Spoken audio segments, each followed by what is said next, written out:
অবাক হয়েছে।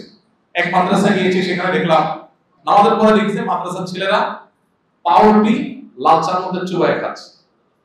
চিন্তা করলাম বিকালের নাস্তা এখন এশার পরে করতেছে, তো ওদেরকে জিজ্ঞাসা করলাম আরবিতে এটা কিন্তু আমাদের সন্ধ্যাকালের নাস্তা, তো বললো না এটা আমাদের রাতের খানা। বললাম বলো একটু পাউরুটি চায়ের মধ্যে চুবায় খাচ্ছে, এটাই তোমাদের রাতের খানা? বলছেন এটাই রাতের খানা। তখন আমি ওদের অফিসে গেলাম, বললাম তোমাদের ওস্তাদকে তাকে একটু ডাকো, কথা বলবো। তো এক ব্যক্তি দায়িত্বশীল, তাকে ডাকা হলো। বললাম যে এরা যে খানাটা খাচ্ছে এটা রাতে খাচ্ছে, তাহলে দুপুরে মনে হয় ভালো করে ট্যাগ করে খায়। তো বললো না, দুপুরে সেম খানা খায়, পাউরুটি আর চা, বাস এটাই খান। আমি বললাম এটা কেউ মানুষ আছে? এবং এত ভালো পড়ালেখা করতেছে, পড়াশোনার মান এত ভালো, আমল এত ভালো, এই সামান্য খাবার দাবার। আমি অবাক হয়ে গেলাম। বললো যে সপ্তাহে একদিন শুক্রবারে আমরা একটা গোস্ত রান্না করি, আর বাকি সপ্তাহ 6 দিন আমাদের এই রুটি আর কলা সিদ্ধ, কাঁচা কলাকে সিদ্ধ করে ভর্তা করে লবণ দিয়ে ওইটাই খায়, ওইটাই খানা। বাস আমরা তো ভর্তা বাদ দিয়ে খাই, ডাইরেক্ট ওইটাই। আমার দেশের মানুষ বিশেষ করে এক শ্রেণীর যুবক উগান্ডা নিয়ে ট্রল করে। সম্প্রতি আপনি উগান্ডা এবং আফ্রিকার একাধিক দেশ সফর করে এসেছেন, সেই সফর অভিজ্ঞতা নিয়ে শিক্ষণীয় কিছু বিষয় আমাদের সাথে শেয়ার করবেন। ভাইরা আমার, আফ্রিকা পৃথিবীর অনুন্নত অঞ্চল মনে করা হয়, গরিব দেশ, বেশিরভাগই গরিব দেশের মানুষ আফ্রিকা অঞ্চলে আছে সেমনটি মনে করা হয়। আসলে তারা অর্থনৈতিক দিক থেকে অনেক ক্ষেত্রে হয়তো পিছিয়ে আছে, কিন্তু ট্রল করা যে কোনো দেশের মানুষকে নিয়ে অহেতুক আপনি কোনো ভিত্তিহীন ট্রল, মজাক, তারপরে তাচ্ছিল্য করা, এটা তো কোনো ইসলামের কোনো ভালো জিনিস হিসাবে দেখেন। আবার পড়ালেখার কথা তারা নিষেধ করেছে।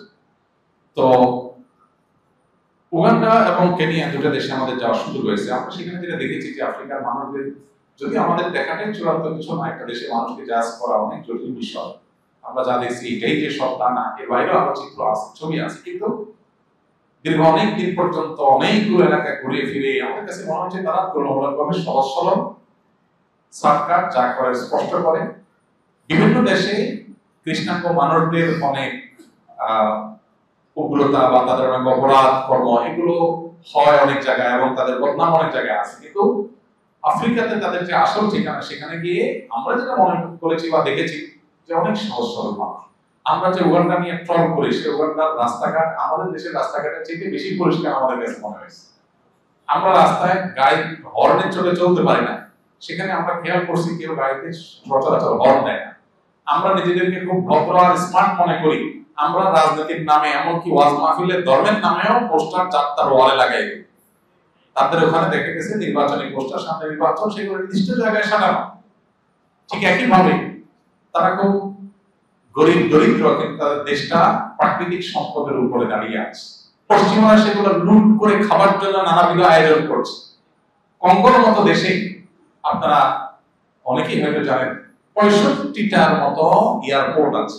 65টার মতো এয়ারপোর্ট। আমি অবাক হয়ে গেছি, দেশে আমরা খাইতে পাই না, গরিব দেশ, সেখানে এতগুলো এয়ারপোর্ট কেন? পশ্চিমারা সে দেশের যে খনিজ সম্পদ আছে, স্বর্ণ, তারপরে ইউরেনিয়াম, হীরা, এই সমস্ত সম্পদগুলো লুট করার জন্য পশ্চিমা সভ্যতার ভেগদারি লুটেরা দেশগুলো ওখানে নিজেদের যার যার মতো এয়ারপোর্ট বানায় নিয়েছে। নিজের দেশ থেকে উড়ে আসে, নিজেদের এয়ারপোর্টে নেমে এখান থেকে চুরিদারি করে লুট করে এগুলো আবার নিয়ে যায়। আর তাদের এই লুটের পাহারাদারি করার নাম দেওয়া হয়েছে শান্তি রক্ষা মিশন। সামান্য কিছু টাকার জন্য যে মিশনে আমাদের যাওয়ার জন্য সিরিয়াল ধরতে দেখা যায়, গরিব এবং মুসলিম এই জনপদের সম্পদ লুট করে নিয়ে যাবে লুটেরারা, আর আমরা সেটার পাহারাদার হবো। আল্লাহ আমাদেরকে হেফাজত করুন।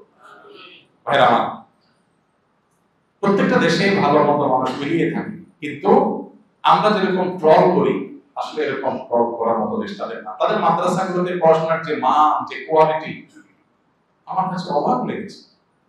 এত ভালো তাদের তেলাওয়াত, আযান, আরবি ভাষা, যে কল্পনা করা কঠিন যে এত ভালো হতে পারে।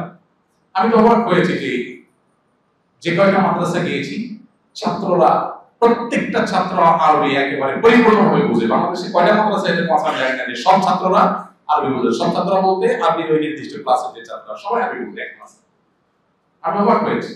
এক মাদ্রাসা গিয়েছি, সেখানে দেখলাম এশার নামাজ আমরা জামাতে পাইনি, পরে গিয়ে নামাজ পড়লাম। ওটা মাদ্রাসা মসজিদ। নামাজের পরে লিখছে মাদ্রাসার ছেলেরা পাউরুটি লাল চার মধ্যে চুবায় খাচ্ছে।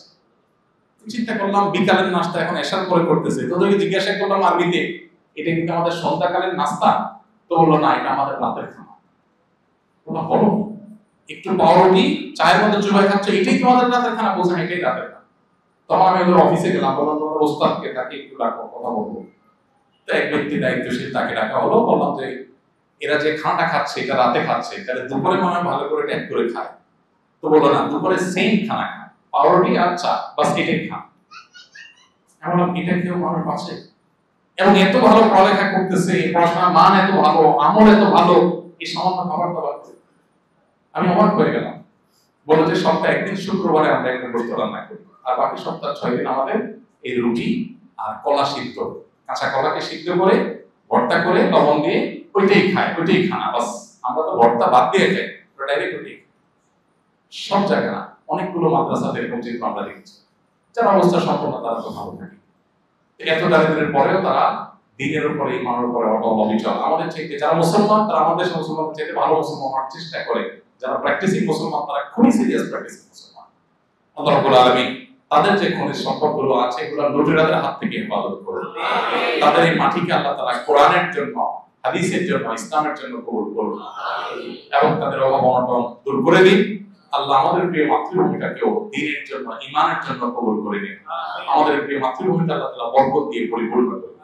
জাযাকুমুল্লাহ খাইরান। আমাদের এদিকে মুসলিমরা হিন্দুদের পূজা উপলক্ষে হওয়া বিভিন্ন মেলায় যায়, তারা যুক্তি দেয় তারা পুজো দেখতে যাচ্ছে না, বরং এবং সব দোকানই তো মুসলমানদের। এই বিষয়টা যদি কিছু বলতেন ভাইরা আমার। হিন্দু, খ্রিস্টান বা অন্য ধর্মের মানুষদের সাথে সম্পর্ক রাখা, তাদের বাসা বাড়িতে দরকার হলে কোনো কাজে লাগলে যাওয়া, তাদের দোকান থেকে কেনাকাটা করা, প্রতিবেশী হিসেবে তাদের সাথে ভালো সম্পর্ক রাখা, এগুলোর কোনটাই ইসলামে নিষেধ না, বরং এগুলো আল্লাহ তাআলা তাদের সাথে সদাচরণ করবার নির্দেশ আমাদেরকে করেছেন যদি তারা আমাদের সঙ্গে যুদ্ধে লিপ্ত না। আল্লাহ বলেছেন তাদের সাথে সদাচরণ করবে।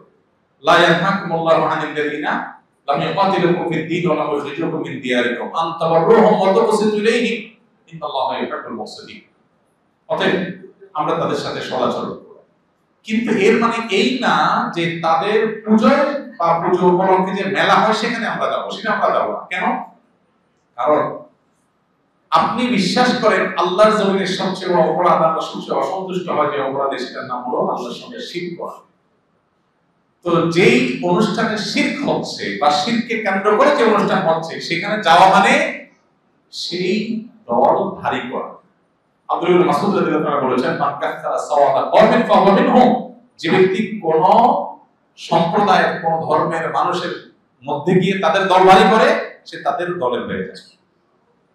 এজন্য ভাই, আপনি হিন্দু, খ্রিস্টান, অন্য ধর্মের মানুষের সদাচরণ করবেন, সেটা আপনার জায়গায় ঠিক আছে, তাই বলে তাদের পুজোয় যাবেন না। একটার নাম উদারতা, আরেকটার নাম উদাসীনতা, দুইটা দুই জিনিস।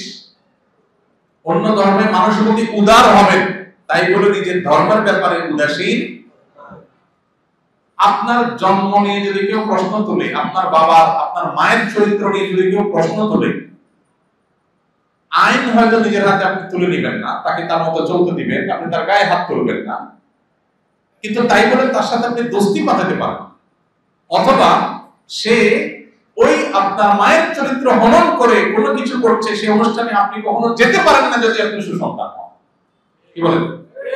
তা আপনি যদি আল্লাহর একত্ববাদে বিশ্বাসী হন, তো যেখানে শিক্ষা হচ্ছে সেখানে আপনি যেতে, ওখানে দোকান কি মুসলমান দিচ্ছে না হিন্দু দিচ্ছে সেটা বড় কথা না, আয়োজনটা তো পূজাকে কেন্দ্র করেই হচ্ছে।